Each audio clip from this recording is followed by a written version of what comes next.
ना है लॉजिक्स का chapter sets logics and their applications. So logic के बारे में प्रिलिमिनरी डिस्कशन हमारी हो चुकी है, ठीक है। और इसमें जो पहला हमारा टॉपिक है वो है प्रोपोजिशन। प्रोपोजिशन होते क्या है? सो प्रोपोजिशन की डेफिनेशन से हम स्टार्ट करेंगे।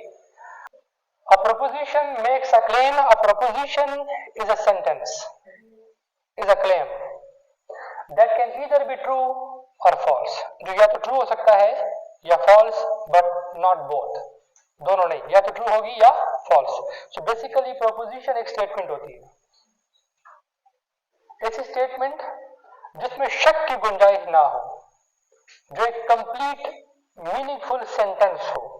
A proposition must have the structure of a complete sentence. एक complete sentence का structure होना चाहिए, ठीक है। कैसे? एग्जाम्पल है, John is sitting in the chair.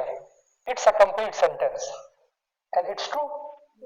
अगर वो बैठे हुए हैं तो it's true, अगर वो नहीं बैठे हुए तो it's false. So ये एक proposition है।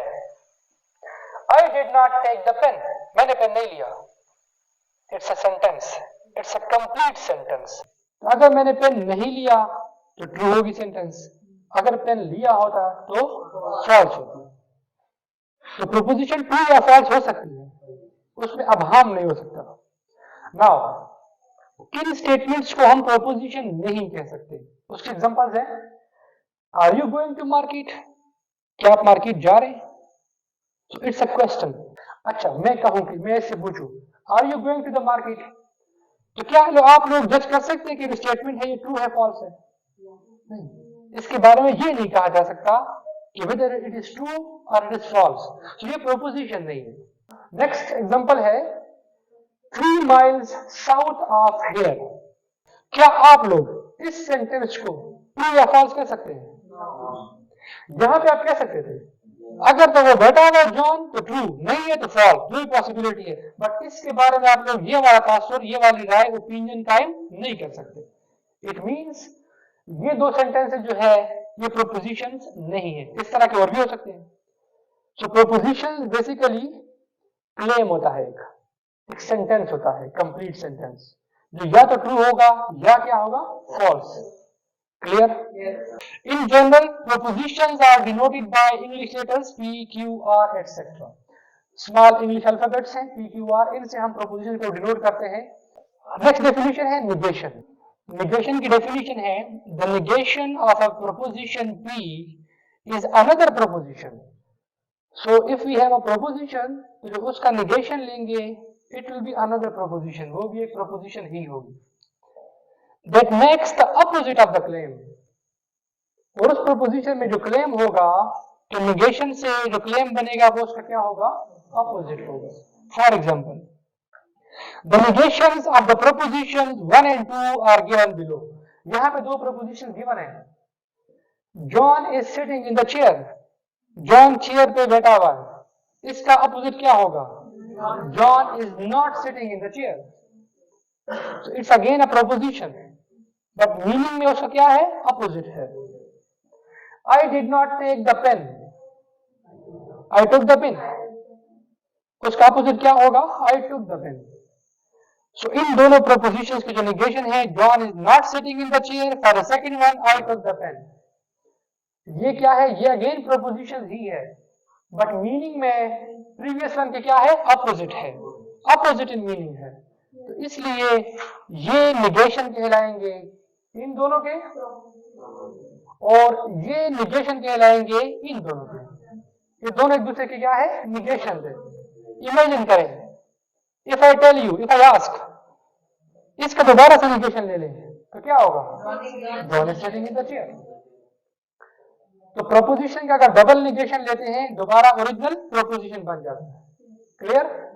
Next, symbolically the negation of a proposition से पी, कोई प्रोपोजिशन है जिसको हमने पी से डिनोट किया हुआ है, उसके निगेशन को हम किससे डिनोट करेंगे, दिस सिंबल।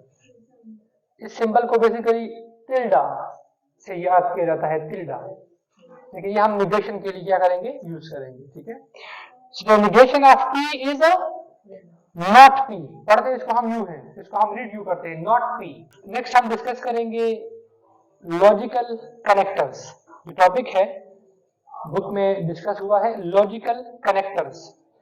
तो टॉपिक से पता है कनेक्टर क्या होते हैं, ऐसे वर्ड्स सिंबल्स जो दो स्टेटमेंट को या दो से ज्यादा स्टेटमेंट को क्या करें, कनेक्ट करें। सो इसमें हमारे पास 3 तरह के स्टेटमेंट्स हम डिस्कस करेंगे, 4 तरह के बल्कि। सबसे पहले हमारे पास जो कनेक्टर है, लॉजिकल कनेक्टर, वो है एंड स्टेटमेंट। कौन स्टेटमेंट, एंड स्टेटमेंट, और इसको हम कंजंक्शंस भी कहते हैं। Let P and Q be two propositions.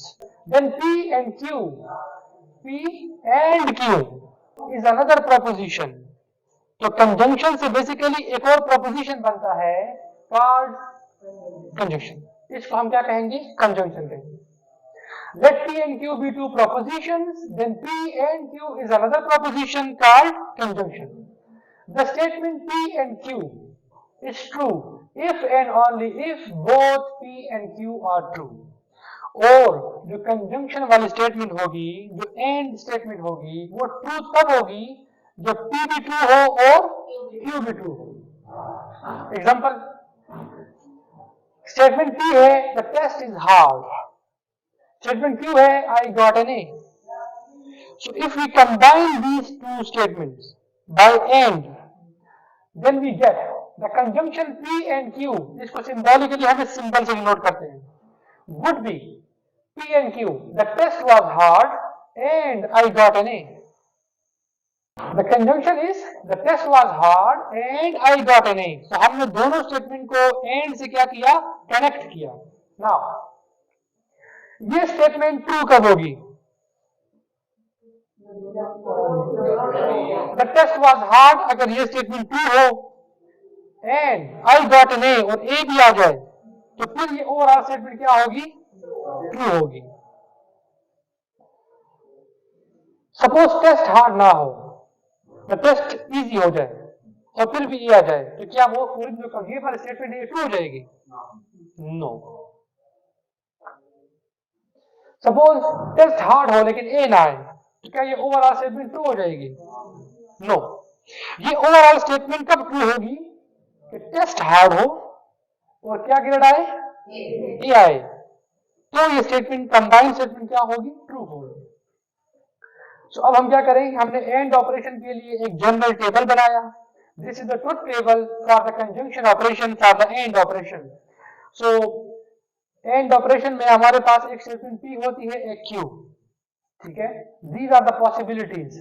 पहली पॉसिबिलिटी या तो दोनों स्टेटमेंट ट्रू हो, दूसरी पॉसिबिलिटी P ट्रू हो Q फॉल्स हो, तीसरी पॉसिबिलिटी P फॉल्स हो Q ट्रू हो, चौथी पॉसिबिलिटी दोनों फॉल्स हो। ऐसा ही है ना, 4 पॉसिबिलिटी, इसके अलावा कोई और पॉसिबिलिटी बन सकती है, नहीं। So the truth table for conjunction is given below. जब दोनों स्टेटमेंट्स ट्रू होंगी तभी हम कंजंक्शन कंबाइंड स्टेटमेंट क्या कहेंगे, ट्रू कहेंगे, अदरवाइज क्या होगी, फॉल्स होगी। नेक्स्ट वन इज डिसजंक्शन, इसका ऑपोजिट है।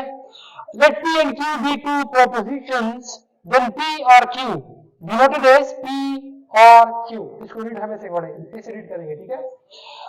Is another proposition called disjunction and will be regarded as true। इसको हम ट्रू मानेंगे if P is true or Q is true। अगर P ट्रू हो तब भी हम इसको ट्रू कहेंगे, अगर Q ट्रू हो तब भी हम इसको ट्रू कहेंगे, और अगर दोनों फॉल्स हो तब ये फॉल्स होगी। यहां पे ये लिखना ज्यादा आसान था कि will be regarded as false if both P and Q are false, otherwise क्या होना था, ट्रू होना था। तो ऐसे भी डिफाइन कर सकते हैं, ऐसे भी डिफाइन कर सकते हैं। अब इस एग्जांपल क्या होगी, ग्लास टूट गया, a glass is broken and we claim Ali broke the glass, Aslam or Aslam broke the glass। ये सीआर साहब आए ना कंप्लेन करने, ठीक है। डाइस टूट गया, इस भाई ने तोड़ा या इस भाई ने तोड़ा, क्लास में ये दोनों थे। अगर इस भाई ने तोड़ा तो क्या होता, ठीक कहा, यस। उसने कहा इसने तोड़ा या इसने तोड़ा। अगर इस भाई ने तोड़ा तो क्या होता, ठीक कहा। अगर दोनों ने समाव तोड़ा तो दोनों ठीक कहा। अगर दोनों में भी तोड़ा फिर गलत कहा, ये एक ही पॉसिबिलिटी है, ठीक है। तो इसकी ट्रुथ टेबल ये बनेगा, जो कंबाइंड स्टेटमेंट होगी पी और क्यू, अगर कोई दोनों में से एक भी स्टेटमेंट ट्रू हो तो उसको क्या किया जाएगा, ट्रू माना जाएगा, ठीक है। इसके बाद नेक्स्ट हमारा है if then statement. If then statements ऐसे स्टेटमेंट्स हैं जिनमें दो प्रोपोजिशंस को जोड़ने के लिए हम इफ देन यूज करते हैं। क्या यूज करते हैं, if then. If P then Q, एक स्टेटमेंट दो स्टेटमेंट क्या हो जाती है, कंबाइन हो जाती है। सो ये भी एक लॉजिकल कनेक्टर है। Let P Q be two propositions, a statement if P then Q symbolically denoted as P implies Q. इसको हम यू भी रीड कर सकते हैं, P implies Q, या इसको यू भी रीड सकते हैं, if P then Q is called a conditional statement OR implication। इसको कंडीशनल स्टेटमेंट भी कहते हैं, ये इंप्लीकेशन भी इसको कहते हैं, and is regarded as false. और ये कंबाइंड स्टेटमेंट फॉल्स कहलाएगी कब, only if P is true and Q is false। जब पहली स्टेटमेंट ट्रू और दूसरी स्टेटमेंट क्या हो, फॉल्स हो, उस सूरत में कंबाइंड स्टेटमेंट फॉल्स होगी, अदरवाइज ट्रू होगी। अदरवाइज क्या होगी, ट्रू। इसकी एग्जांपल हमने दी है, Rizwan claims if I became the captain the team will win the tournament, the team will win the champion trophy. सीटी स्टैंड फॉर चैंपियन ट्रॉफी। एक captain ने क्लेम किया, अगर मैं कैप्टन बना टीम टूर्नामेंट जीत जाएगी। अब यहां कितनी पॉसिबिलिटीज है, चार पॉसिबिलिटीज। वो कैप्टन बना, टीम टूर्नामेंट जीत गई, उसकी स्टेटमेंट ट्रू हुई कि फॉल्स, ट्रू। वो कैप्टन बना लेकिन टीम टूर्नामेंट हार गई, उसने ट्रू कहा था, फॉल्स, उसने फॉल्स कहा था। वो कैप्टन नहीं बना फिर भी टीम जीत गई, तो उसने ट्रू कहा था कि फॉल्स। क्या इससे आप उसकी स्टेटमेंट को फॉल्स कह सकते हैं? उसने कहा अगर मैं बना तो टीम जीत जाएगी, जितनी का नहीं बना तो हार जाएगी, ऐसा तो कहा ही नहीं। तो उसकी स्टेटमेंट सिर्फ तब फॉल्स होगी अगर वो बन जाए और टीम क्या हो जाए, हार जाए। अगर वो ना बने, टीम जीते हारे, इससे उसकी स्टेटमेंट को कोई फर्क नहीं पड़ेगा, उसने सही कहा था। वो गलत तब होगा अगर वो कैप्टन बने और टीम हार जाए। वो कैप्टन बना, टीम जीत गई, ट्रू। वो कैप्टन बना, टीम हार गई, फॉल्स। वो कैप्टन नहीं बना, अब टीम जीते या हारे वो ट्रू होगी, उसकी स्टेटमेंट ट्रू होगी, उसने ट्रू कहा था, ठीक है। तो ये स्टेटमेंट उसका ट्रुथ टेबल इंप्लीकेशन के लिए या कंडीशनल स्टेटमेंट के लिए ट्रुथ टेबल हमारे पास ये है। और कंडीशनल स्टेटमेंट सिर्फ तब फॉल्स होती है जब पहली स्टेटमेंट ट्रू और दूसरी क्या हो, false. The next kind of statement is biconditional. Biconditional, और इसको हम कहते हैं if statement connected by if and only if. ऐसी स्टेटमेंट जिनको इफ एंड ओनली इफ जो वर्ड है वो क्या करते हैं, कनेक्ट करते हैं। तो उसकी मीनिंग क्या होगी, late P Q be two propositions, then the statement P if and only if Q, symbolically we denote it as P if and only if Q is defined as, इसकी definition ये है, इसकी definition ये है कि P if and only if Q में हम क्या करते हैं, पहले P implies Q निकालते हैं, फिर Q implies P निकालते हैं, और फिर हम दोनों का पे एंड ऑपरेशन यूज करते हैं। एक इसकी डेफिनेशन यू है। दूसरी definition, then the statement P if and only if Q is regarded as true when both P and Q have similar sign। जब P और Q दोनों के क्या हो, सिमिलर साइन हो, यानी यहाँ पे P और Q के साइन सिमिलर है, दोनों ट्रू है तो ट्रू। यहाँ पे दोनों साइन सेम है, सिमिलर साइन है, तो दो ये ट्रू, बाकी फॉल्स। एक इसकी डेफिनेशन यू बन जाएगी। अच्छा, एक डेफिनेशन जो ऑथेंटिक डेफिनेशन ये है, बाई कंडीशनल है ना, P implies Q and Q implies P। P implies Q and Q implies P। तो पहले आप P implies Q निकालेंगे, फिर Q implies P निकालेंगे, फिर उन पे एंड ऑपरेशन लगाएंगे, रिजल्ट आएगा। ये रिजल्ट क्या आता है, अगेन देखिएगा, P implies Q तक तो वही टेबल है ना, जब Q इंप्लाइज P करेंगे तो ये फॉल्स तब होगी जब पहली स्टेटमेंट ट्रू और दूसरी क्या हो, अदरवाइज ट्रू। और अब इन दोनों पे देखे ना, P इंप्लाइज Q तक सेम है, ये तब फॉल्स है जब पहली स्टेटमेंट ट्रू दूसरी क्या हो, फॉल्स। ये हम पढ़ चुके हैं। अब हम कह रहे हैं Q इंप्लाइज P। अब Q को पहले पढ़ना है, P को बाद में। तो Q इंप्लाइज P तब फॉल्स होगी जब पहली स्टेटमेंट ट्रू और दूसरी क्या हो, फॉल्स हो। तो पहले यहाँ पे ट्रू, दूसरी फॉल्स है, यहाँ पे फॉल्स, बाकी सारा क्या होगा, ट्रू होगा। और अब इन दोनों पे एंड ऑपरेशन लगाए। एंड ऑपरेशन में क्या होता है, जब दोनों स्टेटमेंट ट्रू तो ट्रू, अदरवाइज फॉल्स। यहाँ पे दोनों ट्रू तो ट्रू, दोनों ट्रू तो ट्रू, अदरवाइज फॉल्स। तो अगर आप गौर से देखिए, इन बीच वालों को आप इग्नोर कर दें तो सपोज करें ये है ही नहीं, यहाँ पे दोनों के साइन सेम तो ट्रू, यहाँ पे दोनों के साइन सेम तो ट्रू। ये वही डेफिनेशन है उसकी। तो ये है बाई कंडीशनल स्टेटमेंट्स है, ठीक है।